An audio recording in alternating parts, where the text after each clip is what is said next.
എല്ലാ കൂട്ടുകാർക്കും അച്ചൂസ് ഫ്ലേവറിലേക്ക് സ്വാഗതം. ഇന്നപ്പോൾ നമ്മുടെ വിഷു സ്പെഷ്യലായിട്ടുള്ള ഒരു ഉള്ളിത്തീയലിൻ്റെ റെസിപ്പിയാണ്. തേങ്ങയെല്ലാം വറുത്തരച്ചിട്ട് വയ്ക്കുന്ന ഒരു ഉള്ളിത്തീയലിൻ്റെ റെസിപ്പിയാണ്. അപ്പോൾ ഇതിൻ്റെ ഇൻഗ്രീഡിയൻസും പ്രിപ്പറേഷനും നമുക്കൊന്ന് കണ്ടു നോക്കാം. ആദ്യം തന്നെ ഞാനൊരു 250 ഗ്രാമോളം ചെറിയ ഉള്ളി എടുത്തിട്ടുണ്ട്. ഇതൊന്ന് മുറിച്ചെടുക്കണം, 2-3 ആയിട്ട് ഒന്ന് മുറിച്ചെടുക്കണം. പിന്നെ എടുത്തേക്കുന്നത് 1 കപ്പ് തേങ്ങയാണ്. പിന്നെ ഒരു ചെറിയ നെല്ലിക്ക വലിപ്പത്തിലുള്ള വാളംപുളി എടുത്തിട്ട് വെള്ളത്തിലിട്ടിട്ടുണ്ട്. പിന്നെ ഒരു 3 വറ്റൽമുളക് എടുത്തിട്ടുണ്ട്, 2 പച്ചമുളക്, ഒരു തണ്ട് കറിവേപ്പില, പിന്നെ ഒരു 1/4 ടീസ്പൂൺ പെരിഞ്ജീരകം, ആവശ്യത്തിന് ഉപ്പ്, ഒരു 1.5 ടീസ്പൂൺ മുളക് പൊടി, കാശ്മീരി മുളക് പൊടിയാണ്, പിന്നെ ഒരു 1/2 ടീസ്പൂൺ മഞ്ഞൾപ്പൊടി, പിന്നെ ഒരു 1.5 ടീസ്പൂൺ മല്ലിപ്പൊടി. ഇത്രയാണ് ഇതിന് വേണ്ടുന്ന ഇൻഗ്രീഡിയൻസ്. അപ്പോൾ ഇതിൻ്റെ പ്രിപ്പറേഷൻ നമുക്കൊന്ന് നോക്കാം. ഒരു മൺചട്ടിയിലാണ് ഞാൻ ഉണ്ടാക്കുന്നത്. അപ്പോൾ ചട്ടി ചൂടാകുമ്പോഴേക്കും കുറച്ച് വെളിച്ചെണ്ണ ഒഴിച്ചു കൊടുക്കുക. ഒരു 2 ടേബിൾ സ്പൂൺ ഒഴിച്ചു കൊടുക്കുന്നുണ്ട്. ഇനി ഇതിലേക്ക് കടുക് ഇട്ടിട്ടൊന്ന് പൊട്ടിച്ചെടുക്കാം.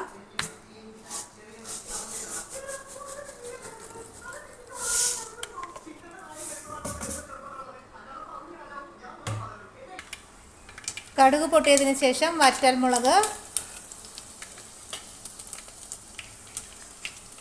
പച്ചമുളക്,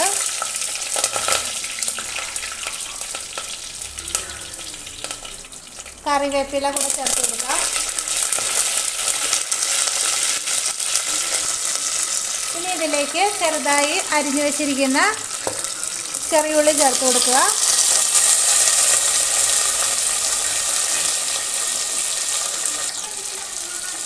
ഉള്ളിയിലേക്ക് ആവശ്യമായ ഉപ്പ് കൂടെ ചേർത്ത് കൊടുക്കുക. ഒരു 1/4 ടീസ്പൂൺ മഞ്ഞൾപ്പൊടി കൂടെ ചേർത്ത് കൊടുക്കാം. എല്ലാം കൂടെ നന്നായി ഒന്ന് മിക്സ് ചെയ്ത് കൊടുക്കുക.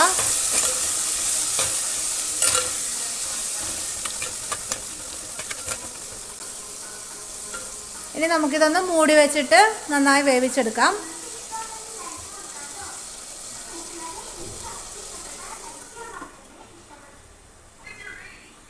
ഇനി ഒരു മീഡിയം തീയിലിട്ട് നന്നായി വേവിച്ചെടുക്കുക.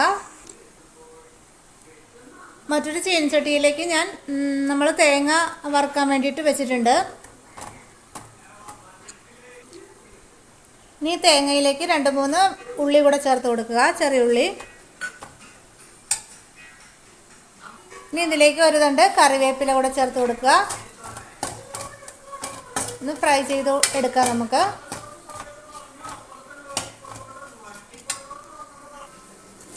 തേങ്ങയിലെ വെള്ളം ഒന്ന് വറ്റി വരുമ്പോഴേക്കും നമുക്ക് ഇതിലേക്ക് ഒരു 2 ടേബിൾ സ്പൂൺ വെളിച്ചെണ്ണ ചേർത്ത് കൊടുക്കാം. നമുക്കിതൊന്ന് ഫ്രൈ ചെയ്തെടുക്കാം. നല്ലൊരു ഗോൾഡൻ ബ്രൗൺ നിറമാകുന്നത് വരെ ഫ്രൈ ചെയ്തെടുക്കാം. തേങ്ങയുടെ നിറം ചെറുതായി മാറി വരുമ്പോഴേക്കും ഇതിലേക്ക് നമ്മൾ എടുത്തു വച്ചിരുന്ന പെരിഞ്ജീരകം ചേർത്ത് കൊടുക്കുക.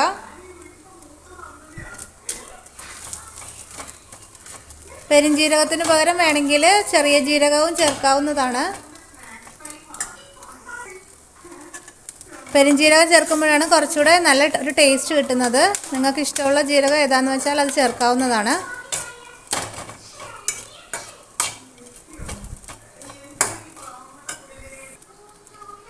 തേങ്ങയെല്ലാം ഫ്രൈ ആയി വന്നിട്ടുണ്ട്. ഇനി നമുക്ക് ഇതിലേക്ക് പൊടികൾ ചേർത്ത് നന്നായി മൂപ്പിച്ചെടുക്കണം. ആദ്യം തന്നെ മഞ്ഞൾപ്പൊടി ചേർത്ത് കൊടുക്കുക. തീ നന്നായി കുറച്ച് വെച്ചതിന് ശേഷം പൊടികൾ ചേർത്ത് കൊടുക്കുക. മല്ലിപ്പൊടി, മുളക് പൊടി, ഇതെല്ലാം കൂടെ നന്നായി മിക്സ് ചെയ്ത് കൊടുക്കുക. പൊടികളുടെ പച്ചമണം മാറിയതിന് ശേഷം തീ ഓഫ് ചെയ്യാവുന്നതാണ്.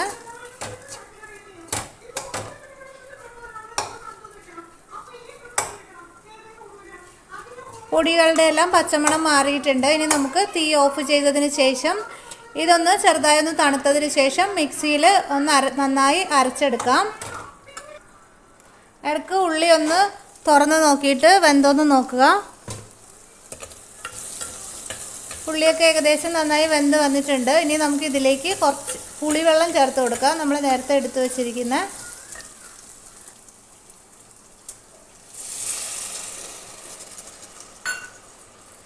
ഇനി എല്ലാം കൂടെ മിക്സ് ചെയ്തതിന് ശേഷം മൂടി വെച്ച് നന്നായി ഒന്ന് തിളപ്പിച്ചെടുക്കുക.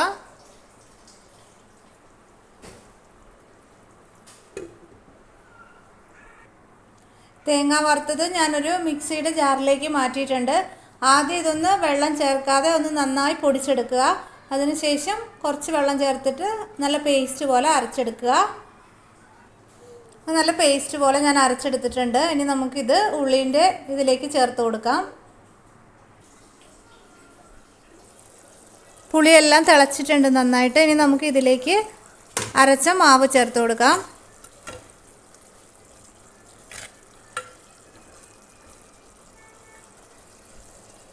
തേങ്ങ അരച്ചത് ചേർത്ത് കൊടുക്കുക. മിക്സിൻ്റെ ജാറിലേക്ക് ഒരു 1/4 കപ്പ് വെള്ളം കൂടെ ചേർത്തിട്ട് ഇതിലേക്ക് ചേർത്ത് കൊടുക്കുക. എല്ലാം കൂടെ നന്നായി ഒന്ന് മിക്സ് ചെയ്യാം.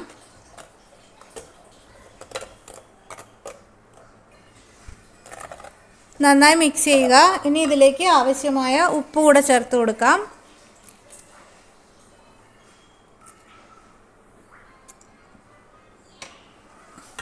ഇനി ഒരു മീഡിയം തീയിലിട്ട് ഇത് നന്നായി തിളപ്പിച്ചെടുക്കുക.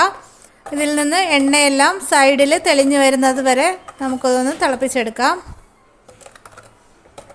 ആദ്യം ഒന്ന് ഒരു 5 മിനിറ്റ് മൂടി വെച്ച് തിളപ്പിക്കാം.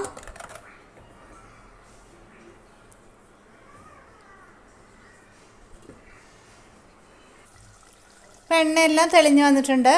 അപ്പോൾ ഇതിലേക്ക് നമുക്കിനി അവസാനം ഒരു തണ്ട് കറിവേപ്പില ചേർത്ത് കൊടുക്കാം.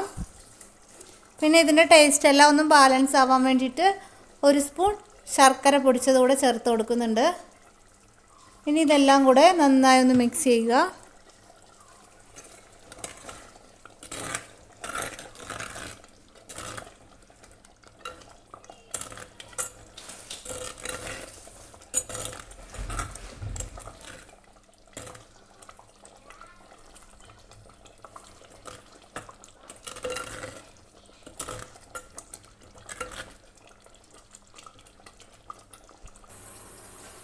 ഇനി നമുക്ക് തീ ഓഫ് ചെയ്യാവുന്നതാണ്.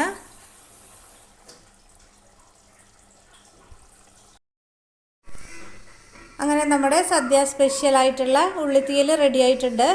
അപ്പോൾ ഇത് നാളത്തേക്കൊക്കെ എടുക്കുമ്പോൾ നല്ലൊരു ടേസ്റ്റാണ്. അപ്പോൾ എല്ലാവരും ഒന്ന് ട്രൈ ചെയ്ത് നോക്കുക.